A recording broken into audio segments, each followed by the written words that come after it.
مساء الخير جميعا. اسمي ابتهال شديد، والنهاردة هقرأ لكم قصتين قصيرتين من مجموعة قصصية للكاتب السويسري بيتر بيكسل. القصة الأولى بعنوان المنضدة هي المنضدة، والقصة الثانية بعنوان أمريكا ليست موجودة. Guten Abend allesamt, mein Name ist Ebtihal Shedid und heute werde ich Ihnen 2 Kurzgeschichten von Peter Bichsel vorlesen. Die erste Geschichte ist Ein Tisch ist ein Tisch und die zweite Amerika gibt es nicht. Good evening, everybody. My name is Ebtihal Shedid, and today I will be reading 2 short stories by the Swiss author Peter Bichsel for you. The first story is called A Table is a Table, and the second is called America Doesn't Exist. Thank you for coming. Enjoy.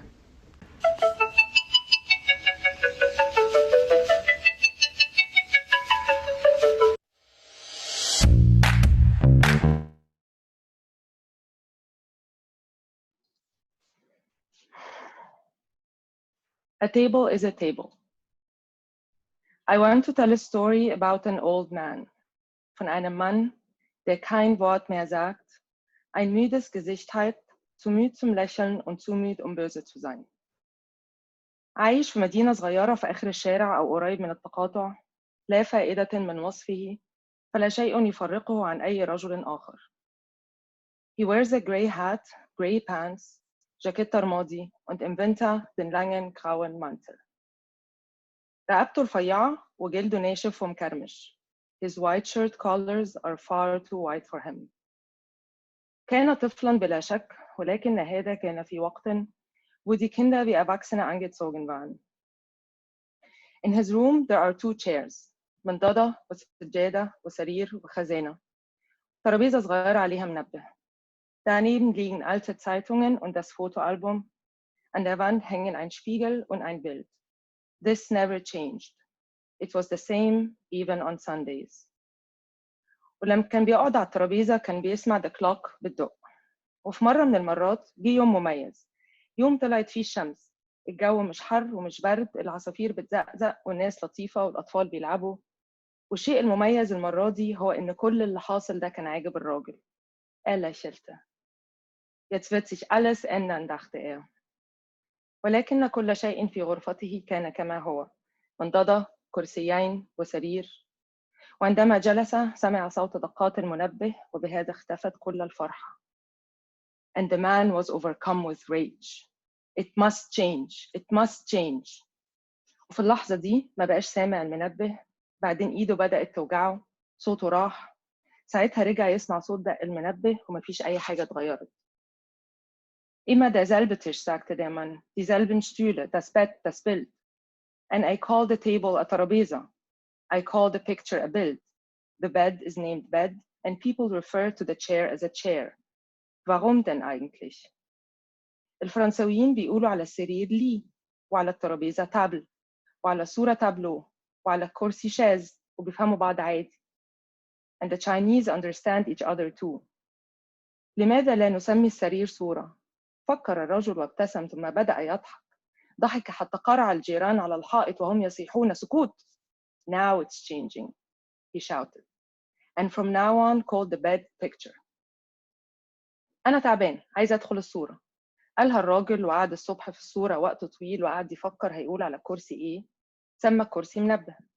stand also auf, zog sich an, sat down on the alarm clock and rested his arms on the table. But the table was no longer called a table. It was now called a rug. Am Morgen verließ also der Mann das Bild, zog sich an, setzte sich an den Teppich auf den Wecker und überlegte, zu wem wie sagen könnte. The bed he called picture. The table he called rug. The chair he called clock. The newspaper he called bed. The mirror he called chair.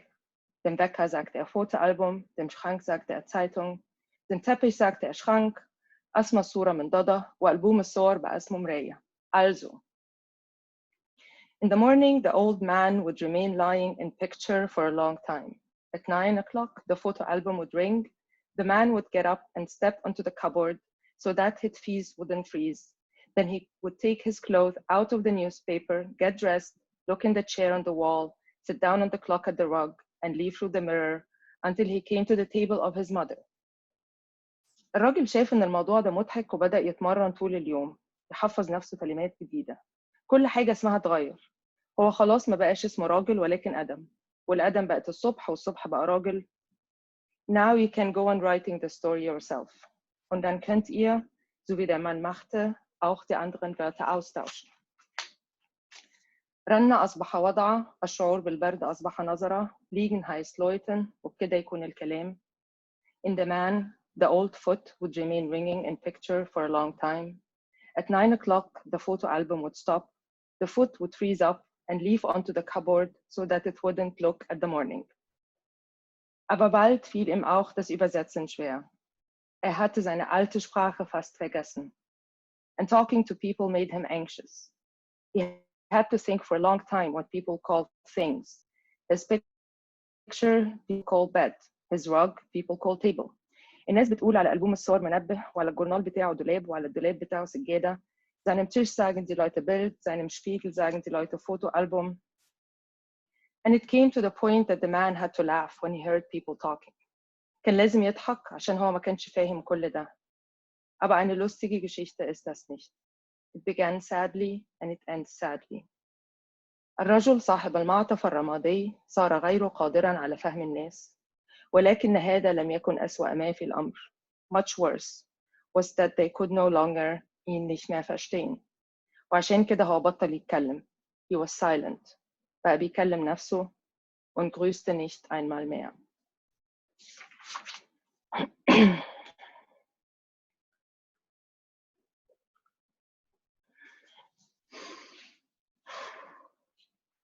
America doesn't exist. I heard this story from a man who tells stories. I told him many times that I don't believe his story. You're lying, I said. You're swindling, you're fantasizing, you're cheating. He wasn't impressed. He just kept on going, and when I shouted once again, you're a liar, you're a swindler, you're a romancer, you're a cheater, he stared at me for a long time, shook his head, smiled with sadness, and said ever so quietly I felt ashamed, America doesn't exist. To console him, I promised to write his story. It starts 500 years ago in the court of the king of Spain. A palace, silk and velvet, gold, silver, jesters, crowns, candles, servants and maids, courtiers who stab each other in the stomach at the crack of dawn after having challenged each other the night before, guards blowing the fanfare on top of towers, and messengers jumping off saddles and messengers throwing themselves into saddles, friends of the kings and false friends, women, beautiful and dangerous, and wine. And around the palace are those who know nothing but to pay for all of that. The king also knew nothing but to live. And no matter how one lives, be it in the lap of luxury or in poverty, be it in Madrid, Barcelona, or anywhere else, at the end of the day, it's the same every day and one gets bored. People who live somewhere else imagine how beautiful Barcelona must be, and the people of Barcelona want to travel somewhere else. The poor imagine it is nice to live like a king and suffer from the fact that the king believes being poor is the right thing for the poor. In the morning, the king wakes up. In the night, the king goes to bed. And during the day, he is bored of his worries, of his servants, his gold, silver, velvet, his silk. He is bored of his candles. His bed is pompous, but there isn't much to be done besides sleep nets. The servants do a deep bow every morning, the same level. The king is used to it and doesn't even look at them. Someone hands him a fork, another a knife, someone pushes his chair in, and the people who talk to him say His Majesty and other nice words on tops, but that's it. Never would anyone say, you fool, you egregious fool. And everything they say to him today, they have already said yesterday. This is how it is. And this is why kings have jesters.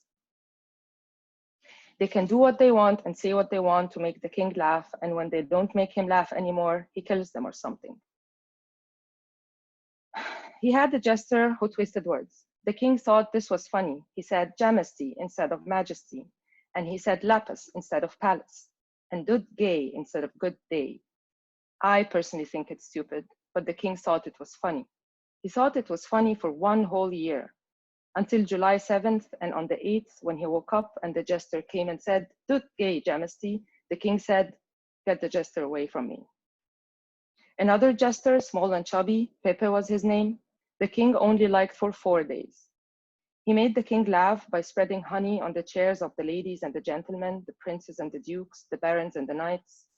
On the 4th day, he spread honey on the chair of the king, and the king didn't laugh anymore, and Pepe wasn't a jester anymore. Then the king bought the most terrible jester in the whole world. No one knew if he could talk and didn't speak on purpose, or if he was mute. His look was evil, his face crabby. The only sweet thing about him was his name. His name was Willie. The most horrible thing about him was his laugh. It started really small and virtuous, deep in the belly, then it gurgled up, turned into a burp, and turned Willie's head red. He almost choked, until he burst, exploded, thudded, screamed. He stomped and danced and laughed. Only the king enjoyed it. The others turned pale, started to tremble, and were afraid.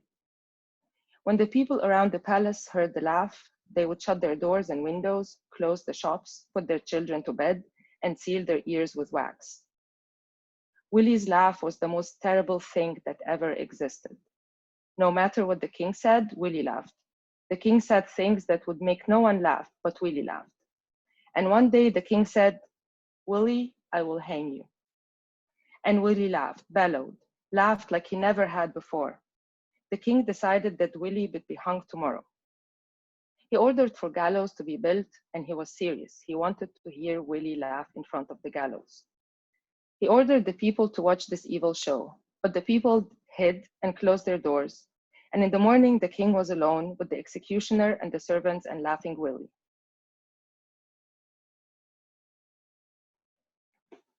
He yelled at the servants, "Get me the people." The servants searched the whole city and found no one, and the king was mad and Willie laughed. Finally, the servants found a boy.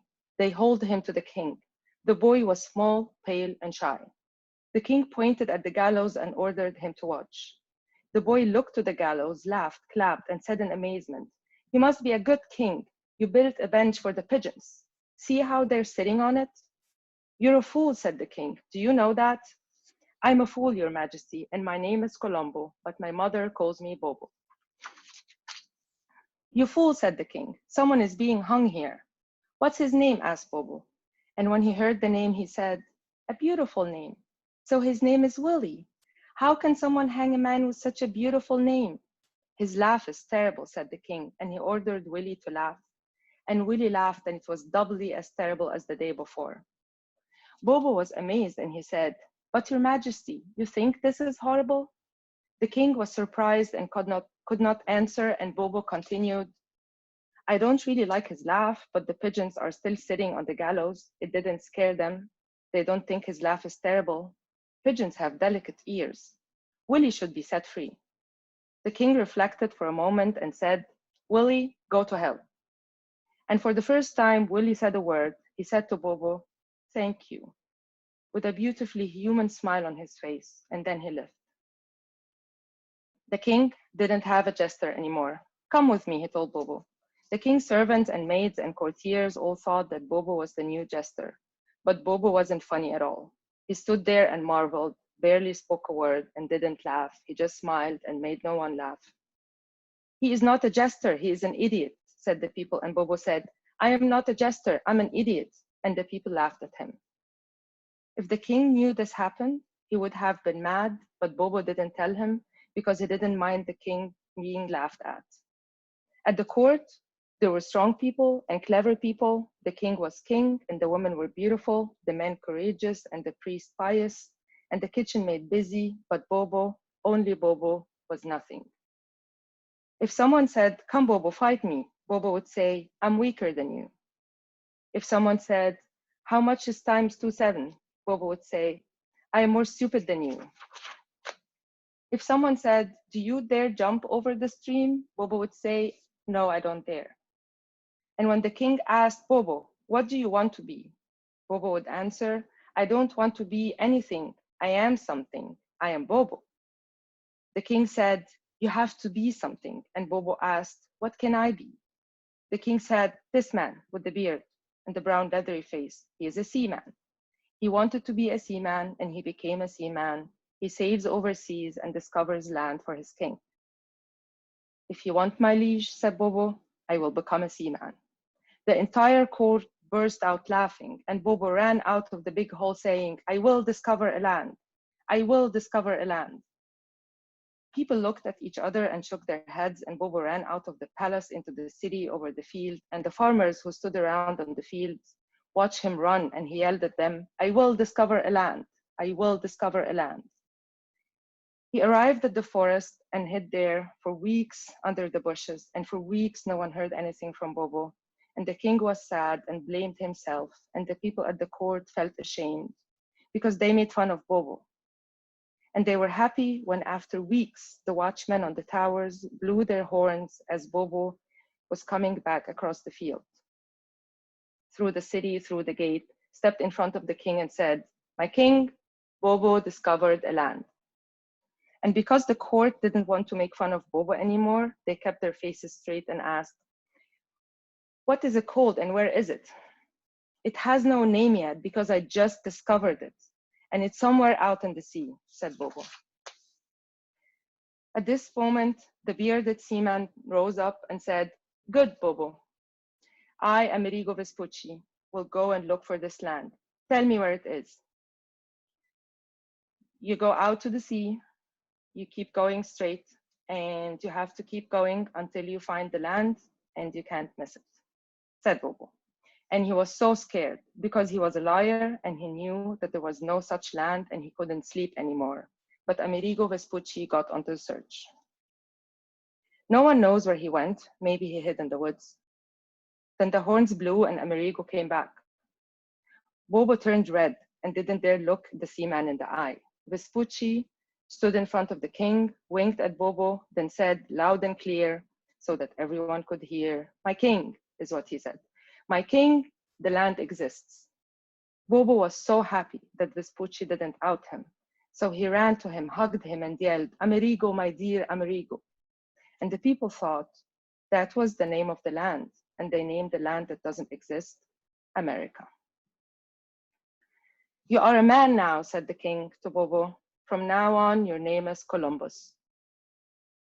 And Columbus became famous, and everyone admired him and whispered, This man discovered America. And everyone was convinced America existed, but Columbus wasn't sure. He doubted his whole life, and he never dared ask the seaman about the truth. And soon other people went to America, and then even more people went, and those who returned claimed America exists. I, said the man I got this story from, was never in America. I don't know if America exists. Maybe people pretend so that they don't disappoint Bobo. And when two people talk about America to this day, they wink at each other and almost never say America. They usually say something about the States or over there or something.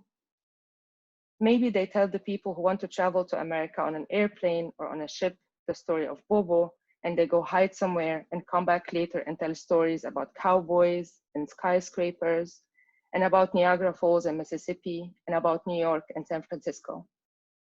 In any case, they all tell the same story and they say things they already knew before their trip, and this is very suspicious.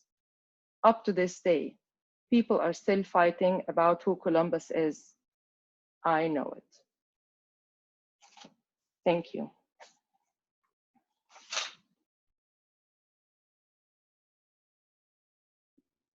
Yay! Thank you. Yay, thank you so much, Ebti. So now we'd like to open it up to a discussion for everyone who's here. But first, Ebti, did you want to say a few words about the piece, about the process of translating and where these stories come from? Yeah, sure, I'd love to. Yeah, so I just wanted to give credit to the first story that I read, A Table is a Table. The English version that I used there, I found online by Lydia Davis. And this story for me is a piece that I made since March, where I was trying to think about all the languages that I speak and how my head is kind of full of those different languages fighting each other. And this is how my friends I went to school with in Egypt, we would talk in like just this mishmash of languages. So I really just wanted to have this version where you kind of get disoriented, and this story is about this man who is lonely and bored. So he decides to change language and he ends up lonely again because he doesn't really understand anyone anymore. The languages that I used are English, obviously, and German. That's the original language of the story. And then I actually used Egyptian Arabic and Standard Arabic as two separate languages, which is a thing people probably would fight me for. But yeah, that's a whole other discussion. It's partially why we're here. And then the second story is my translation. So the book those stories are from is called Kindergeschichten, children's stories. And as far as I can tell, I don't think that it was translated into English, apart from like this one story that I found online. So I translated the version that I read out today is my translation, and my friend Sonia Thorne edited it. And in thinking of translation and language, this is such a smart and funny story about, you know, how this country started. And I just think it's interesting to think about it since Thanksgiving is coming up and all. So yeah, so I mean, that's it. And I'm happy to answer any questions or comments you have.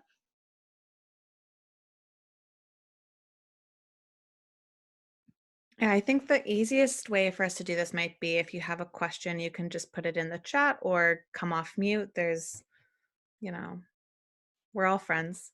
But I want to start with one question, Ebti, which is, you know, something that we talked a little bit about while you were developing this performance was how languages can kind of change your worldviews, just in if they're noun based, if they're verb based. And so I was wondering, while you were translating this, do you find you have different like kind of personalities or different quirks that kind of come out while you're speaking all these different languages? Yeah, for sure. I mean, that's like one of the few people who understands this is a very close friend of mine. And once she heard this piece, she was like, you should lean more into how you sound, like the Arabic version of you, the English version of you, the German version of you. And she's completely right. Like there is, I think I'm still working on that. Like it's there. Like if you understand the languages, there's like this persona that comes out that sounds kind of like, you know, those whatever people, and I should have added French. I used to speak French, but it's kind of dead. But it's really this almost comical thing of now I'm this person, now I'm that person, but that's who I am all the time. Like when I'm speaking in English, this is a version of me that is not my translated version. But I actually, one of the things that I've been trying to do for the past years since I was working as a translator was actually combining in my spoken language. So I was very shy in using Arabic words in my English, and now I'm like, I just use them, and people, you know, my friends get used to them, and I tell them what it means. Usually they are words that don't really have a meaning, that I just repeat all the time. So it's, yeah, it's kind of this conversation going on between, I'm trying to find one version of myself, but the fact is that there are actually multiple.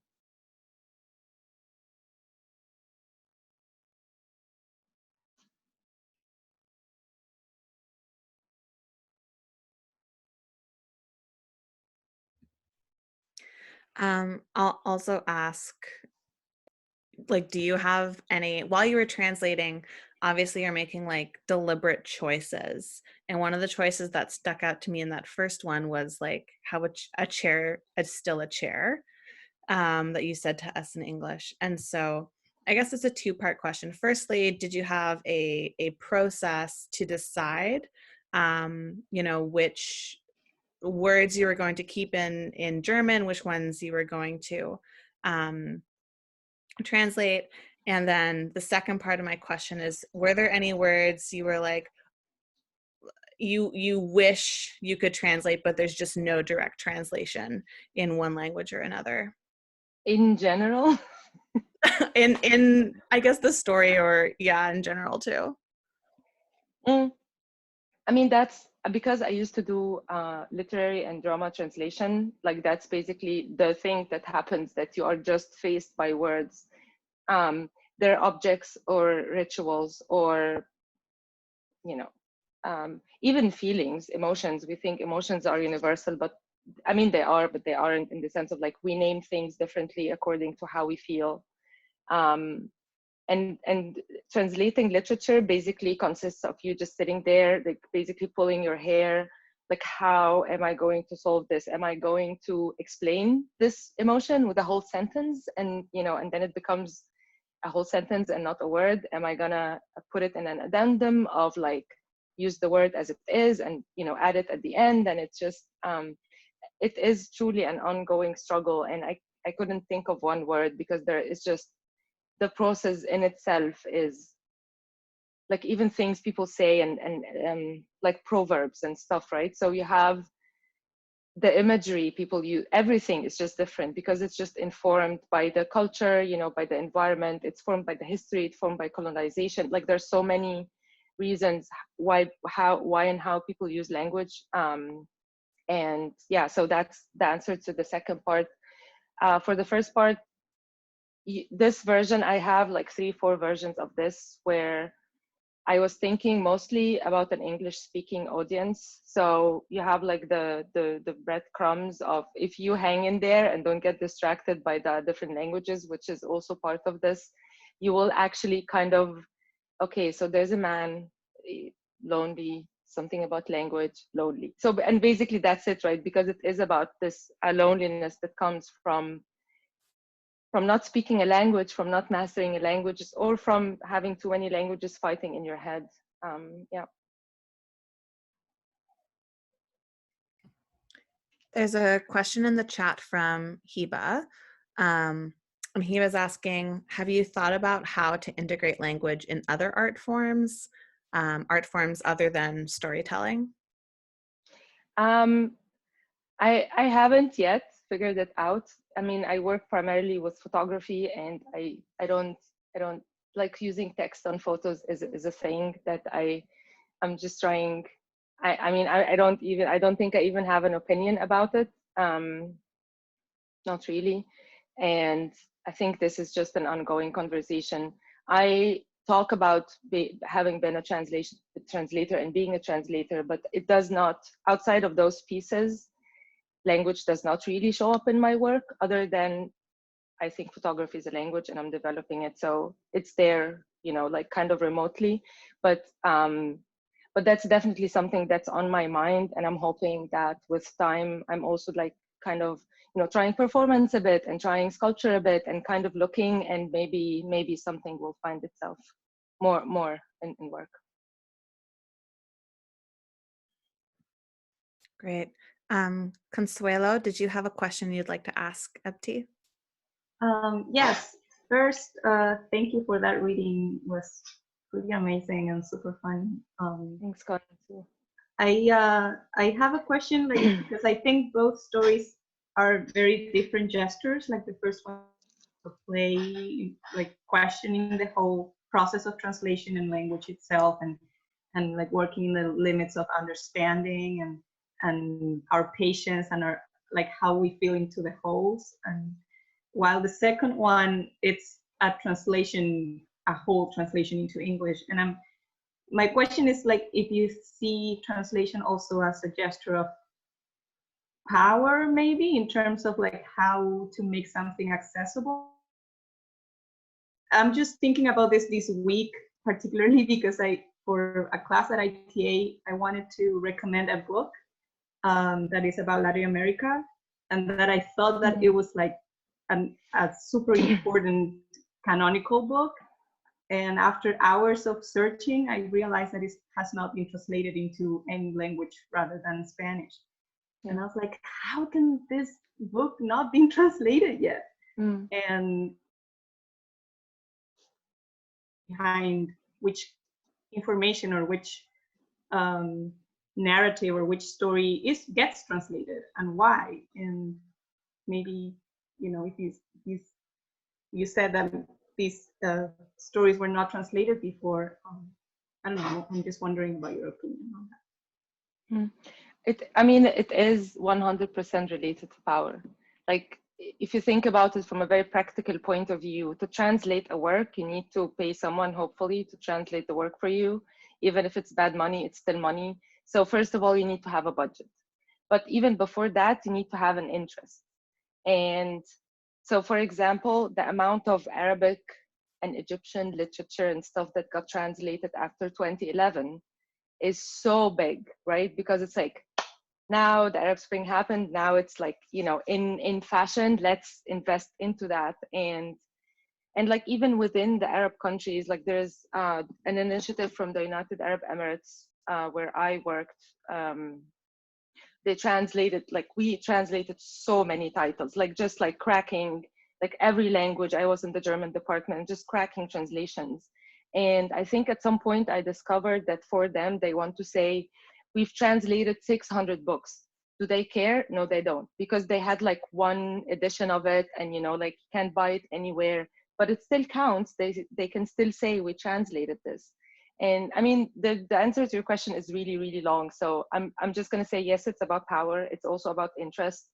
And at the end of the day, texts are knowledge, and knowledge is power. So that's why, you know, this is about power. And there's so many points and turning points in history that were related to translation. Just to take one, like when Martin Luther in Germany decided to translate the Bible from Latin into German, so that actually people can read it and not just the clerks and be like, oh, this says that. So, you know, and to your first part, this second story is actually kind of work in progress, because hopefully at some point I will actually read it in German, and it will have subtitles, just to have this, you know, inconvenience that people, non-English speakers, have of having to follow subtitles. And any one of you, and I can imagine, like, watching independent movies, you would have subtitles and people would just complain about subtitles. So yeah, so and of course, like, you called me out, yes, it's different, but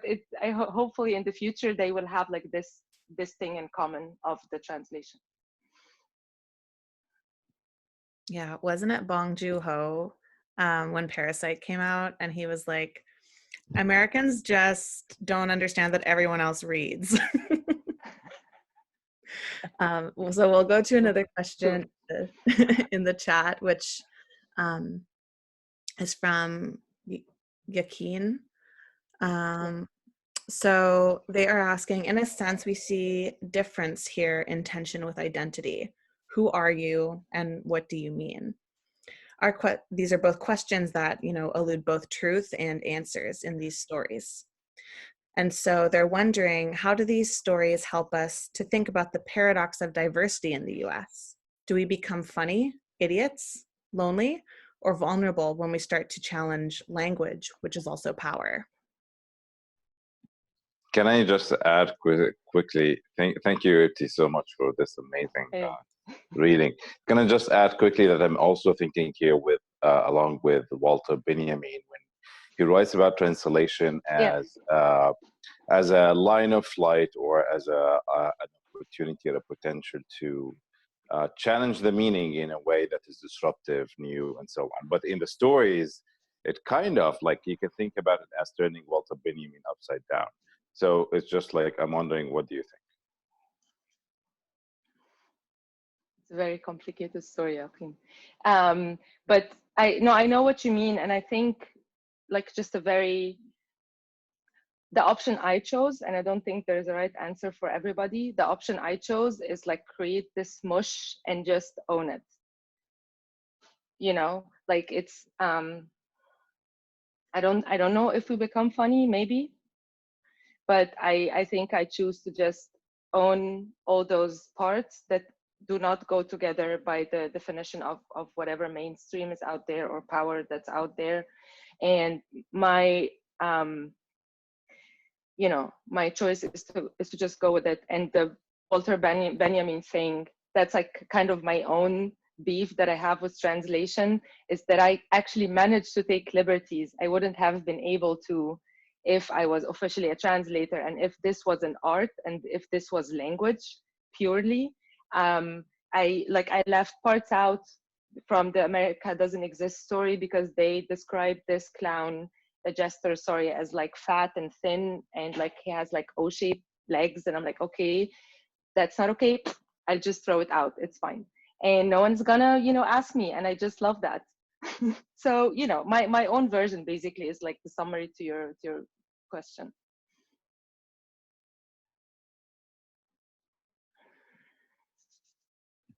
Great. So we have another question in the chat from Nelson Chan.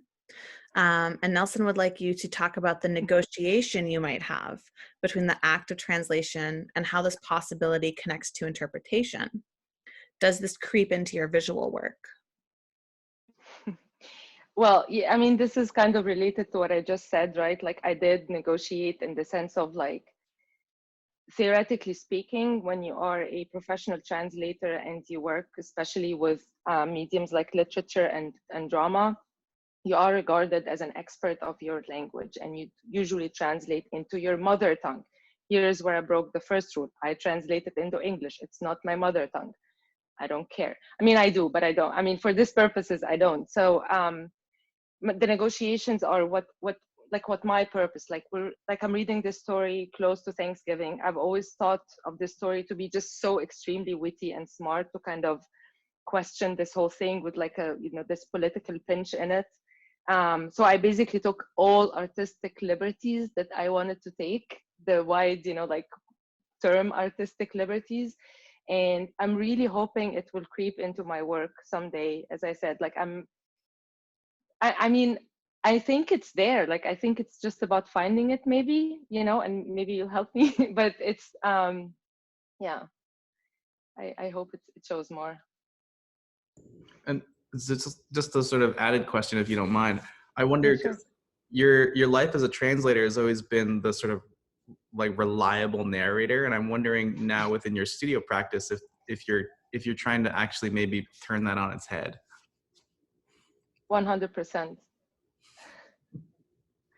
100%, because I actually never felt that comfortable in what I was doing like I am now, which is weird and so scary because I have no idea what's going to happen because there's a pandemic, you know. You know, and it's like art, it's not like business, but I am doing that and I'm enjoying it because I'm doing it deliberately and like looking how this can move me forward in my visual work currently.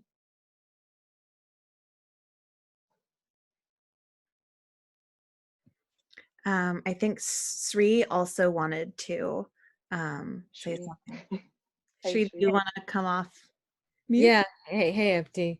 So I love the performance, number one, and I thought your voice was absolutely resonant and glorious. So I just have to say that. Thank you. Okay. Number two, when it comes to how you intersected all the 3 different languages, from my perspective, I didn't find it to be confusing. I found that it flowed really beautifully together, or like the 2 specific languages and then the 2 kind of dialects of Arabic, so to speak.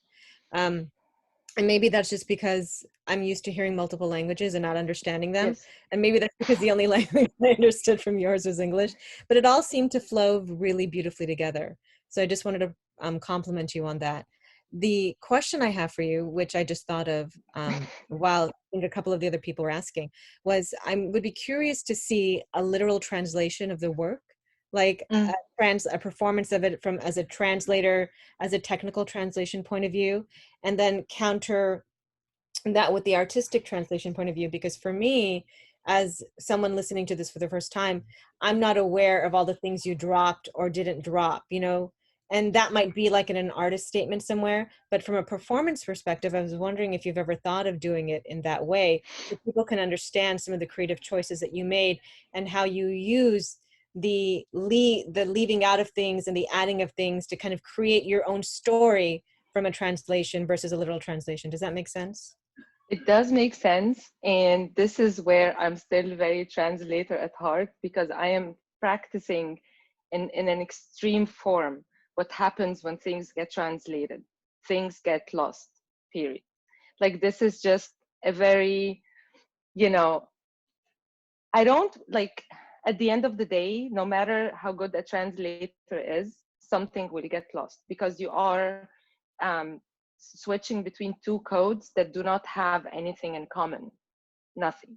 And the more, like English and German, for example, are a pair that are kind of close in the sense of like, it's a broad same culture and history, you know, broadly speaking.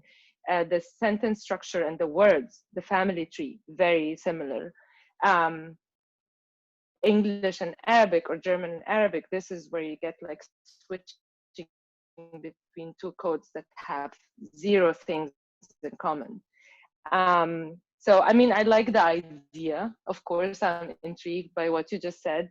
But this is me also saying, you'll never know, because this is real life translations. Something will always get lost, which I kind of enjoy a bit. I'm sorry. No, that's really beautiful the way you said that. So thank you. Thank you.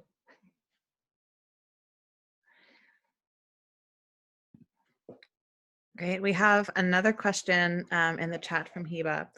And they say that we saw how challenging for some people, or how challenging it can be to keep the same level of focus while you were reading the same story with all these different language. So how do you deal with this challenge inside your mind? How do you rehearse something like this? Oh, I mean, thanks, Heba. This also connects to Shree's question. I forgot to, I'll just go back to Shree's question real fast, or comment. You said that it flowed for you, and thank you, that's nice to hear. But I think once your brain is used to hearing multiple languages, you've blocked that out. And I think, and that's my claim, that I'm also like, English speakers are welcome to chime in. I think when you're used to understanding everything and you hear this, you go like, and the moment you do this and you start figuring out what's happening, you're already like out of the loop, and then you kind of getting like pulled on your face. So, which is kind of, I enjoy. And what Heba said, I rehearse, as I said, what I had in mind doing the multiple language piece is that if an English speaker pays attention, they will understand what is it about in general. But again, while accepting that something will get lost, there are details they just will never know. And I think, again, this is just the thing I'm talking about, of how when you come from a country which language is like very dominant in the world, you don't really have that in mind, and other people who don't have that is literally their daily struggle. This is literally on their mind, and they need to find ways to cope with it. So yeah.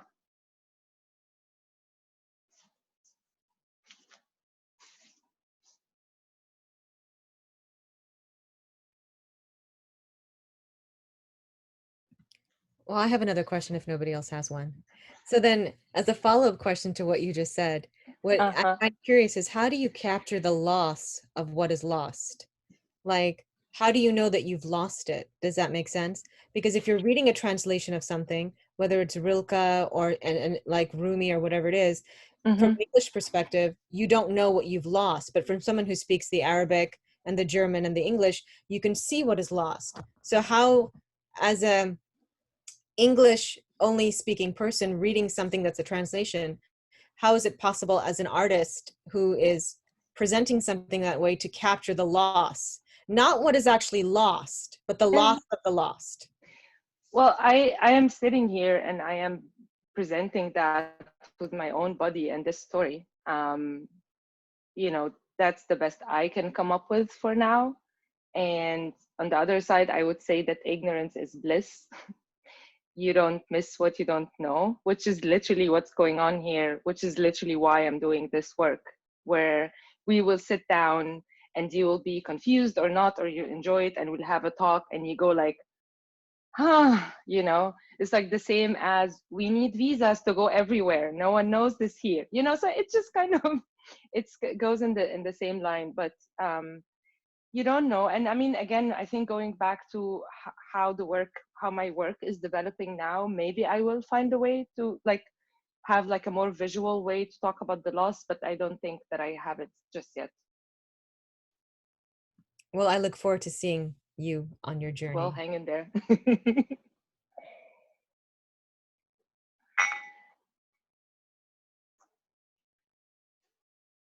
Okay. Hi, Evie. Hey. Hi, this is Jiyoung from Max's Hi, Screen. Jiyoung. Hi. Yeah, I see that. I just, I just wanted to say that I appreciate your story. I was noticing how you sounded to me more animated when you were speaking German, and I'm just beginning to learn German. I'm just trying to learn Max's language, Yeah, and Max told me. yeah, How is that for you? Like just going in and out with like some little German and more English. yeah, it was just really interesting to hear how you were navigating that, and also in relation to how I'm navigating it. And I'm beginning to notice that like the nuances that you just don't get from translations. And but I really enjoyed just listening to the lyricism, I guess, of the short story, and just wanted to say appreciate it, and from a language learner's perspective as well, not just from the I am so happy. I'm so happy you liked it. And yes, again, once you like, the more languages you understand, the more you will see how I sound different in each language for sure.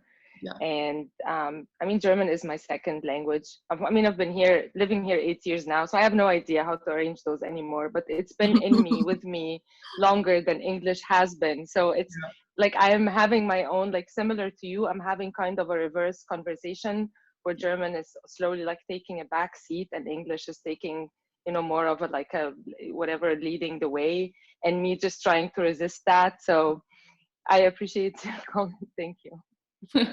Thanks.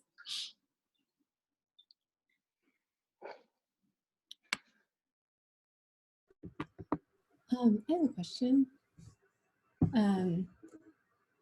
And I'm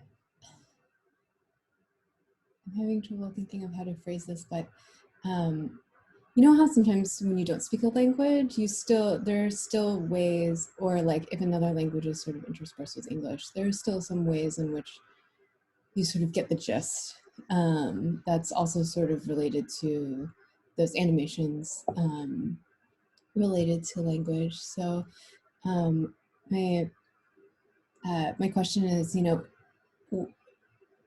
can you talk about the sort of nonverbal aspects of these different languages, and if those have relationships to the actual verbal parts of the language? Great question. I mean, I think that, and this is what I was trying to do, and I hope I managed to do it in the first story, where it's sad, it's happy, it's sad. Like there are those tonal variations, right? Facial expressions, and like body language. And I go back again to, if people had to do this, they would understand what it feels like. But I would again make the claim that for English speakers, you go somewhere and someone will know 3 words of English. So you're not even attuned to noticing, you know, the slight differences in the face or the body or the tone. So again, maybe this, I'm coming up with the claim now that I am claiming that if you're not used to that, you just don't see that. The one very interesting example I went through when me and my husband moved here, I decided I'll be a sign language translator because I'm very smart. Of course I didn't, because it's really a difficult language. But what I learned from learning American Sign Language for like 2 seconds is that the moment you lose language and depend on body and signs is really the moment where you're paying attention to what's being said, because there are like, really, like if you're talking to a deaf person or a hard of hearing person, you can't look down to your phone because there is no language. You need to look with your eyes, and you like the movements of the sign language are so subtle, like the difference between this or this, and it's like one is a normal word, one is a bad word. And so yeah, I think my answer to your question is yes, there are differences, and people who need to understand will pay attention, and people who don't will probably not pay attention.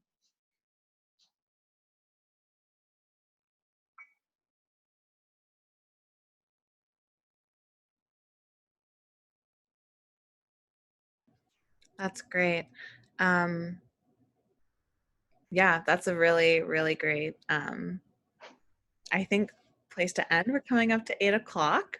So if anyone has any burning questions for Ebti, please speak now or... Forever hold your peace. Let's have another awkward moment of silence. Mm-hmm.